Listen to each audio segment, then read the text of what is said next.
The spirit realm operates on principles, whether accessed lawfully or unlawfully. How do false prophets, psychics, and diviners access accurate intel? Let's talk about it. If you've ever wondered how a false prophet, which is a real prophet that is under the government of a false god, false spirit, psychics and diviners can sometimes speak with accuracy.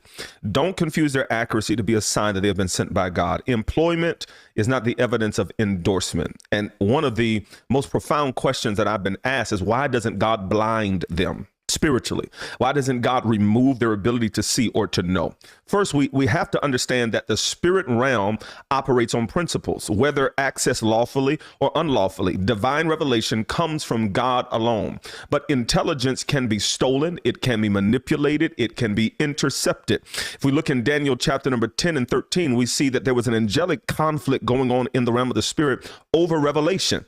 And just as angels fight to bring divine messages, there are demonic forces or demonic angels that intercept, distort, distribute corrupted versions of the truth, or distribute accurate versions of the truth with corrupted means and objectives or agendas. In Ephesians chapter 6, it reminds us that principalities and rulers of darkness operate in unseen realms. These entities observe and they gather intel and intelligence, and they exploit patterns to mimic divine insight. In Leviticus chapter 19 and 31, the Bible forbids us from seeking out mediums because they communicate with familiar spirits.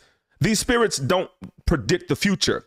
They recycle generational data that has been observed and gathered from watching your family and your family history. And then they whisper what has already been observed. A psychic is not reading your destiny. They are reading your history. Spirits attached to bloodlines and to territories, regions, and groups of people archive information and then feed it to its counterfeit agents. The law of agreement in Matthew chapter 18 and 19 is a principle. Even in deception, words and beliefs can create access points for demonic and satanic forces. A false prophet doesn't need divine insight. All a false prophet needs is a willing recipient who unknowingly enters into an agreement through faith in their words. In Deuteronomy 13, the Bible says that God warns that even if a false prophet's sign comes to pass, it's a test to see if you will follow God or that sign.